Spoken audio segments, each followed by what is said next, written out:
Olá, tudo bem? Aqui é o pastor, professor, escritor Luiz Roldan. Estamos de volta nesse que é o segundo vídeo sobre a Reforma Protestante. Se você ainda não viu o primeiro, depois dá uma olhadinha, tá aqui no meu canal, você dá uma olhadinha que é a introdução à Reforma Protestante. Nesse vídeo de hoje, esse segundo vídeo, nós vamos falar dos fatores motivadores da Reforma Protestante. Então nós já falamos de coisas que foram inquietando os pré-reformadores e os reformadores. Quando nós chegamos em falar em fatores motivadores da Reforma Protestante, nós temos que ter em mente que esses fatores foram bíblicos teológicos, morais e político-econômicos. É disso que a gente vai falar hoje. Quando nós falamos sobre os fatores bíblico-teológico, o que vai acontecer?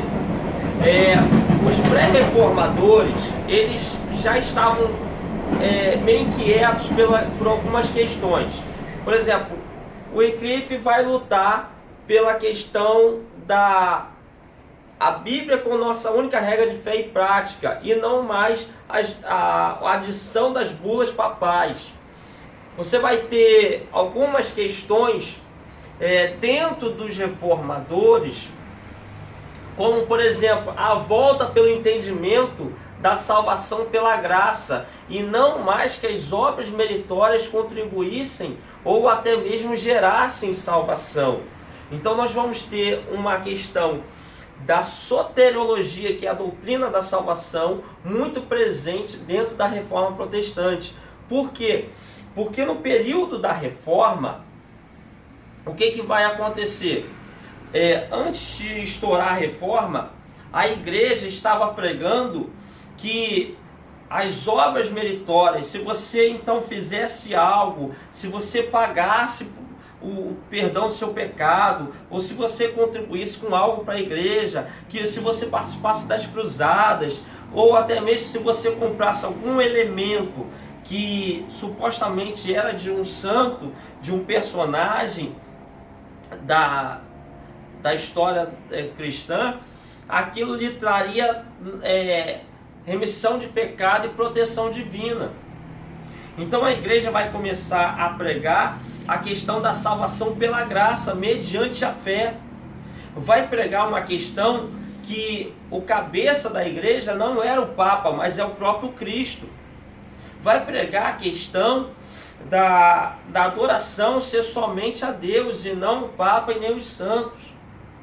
Então vai se chegar a essa questão do mediador, o único mediador da nossa salvação ser Cristo, e não a igreja ou o Papa. Então esses são alguns fatores teológicos que vão ser levados em conta. Inclusive também a igreja lutava pelo poder temporal. O que é o poder temporal?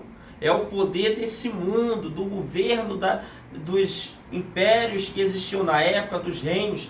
Então a igreja dizia, o Papa dizia que se ele era o substituto de Cristo, e não era, mas ele dizia ser, que ele tinha autoridade para colocar o dedo nos reinos, inclusive colocando e tirando reis. Então há uma luta de mostrar que a igreja ou o líder da igreja, ele não tinha poder de substituto de Cristo, e nem era função da igreja se meter nos reinos. A questão moral vai ter outra questão, porque a moralidade da igreja estava muito baixa. Havia tanto papas como também bispos, padres envolvidos em muitas questões imorais. E isso vai culminar que muitas pessoas do povo seguiam as suas práticas. Além do que, a ideia de indulgência, pagar para ter perdão de pecado, trazia sobre muitos, os mais afortunados, que é só eu pagar aqui que eu vou ter o perdão, então eu posso levar a minha vida aqui de uma forma desregrada e vou lá e pago e está tudo certo. Já os mais pobres, eles tinham uma questão também do seguinte: de uma inquietação do jeito que a igreja levava a sua vida, que os clérigos levavam a sua vida. Eles queriam uma mudança de atitude dos clérigos, para que houvesse uma mudança de atitude na sociedade. Então há um motivador moral, e havia clérigos que estavam também inquietos com essa situação, querendo que houvesse uma mudança moral dentro da igreja, para que essa mudança atingisse a sociedade. Então esses são os fatores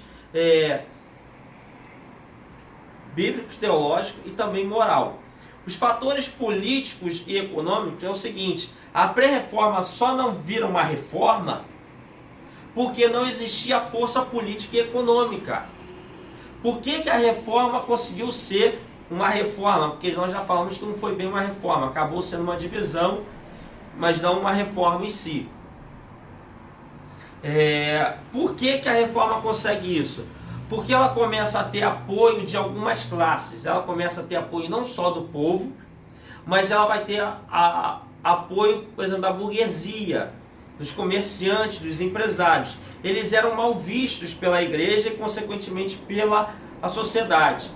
Por quê? Porque a igreja dizia que era errado ter lucro. Então a igreja dizia que era errado ter lucro. E o comerciante, o empresário, logicamente, tinham que ter lucro, era o trabalho deles.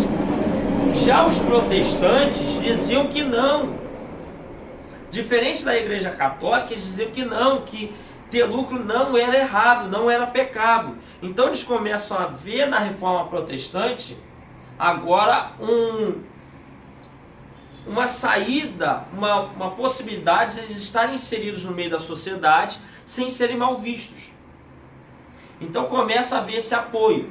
Outra questão, apoio de reis e príncipes, porque muitos reis não gostavam da ideia da igreja católica colocar a igreja nos seus países, não pagar imposto e ainda cobrar impostos daquele país. Então o rei tinha que tributar a igreja católica. Os reis não gostavam disso, outros viviam sob constante ameaça de serem tirados dos seus tronos, porque a igreja católica tinha poder para isso. Então eles não gostavam de viver naquilo, então eles tinham sempre se dobrar à igreja católica e suas vontades, para que não fossem tirados do trono. Então eles começam a ver na reforma protestante uma possibilidade de não estar mais sujeito a isso. Então eles começam a apoiar a reforma protestante.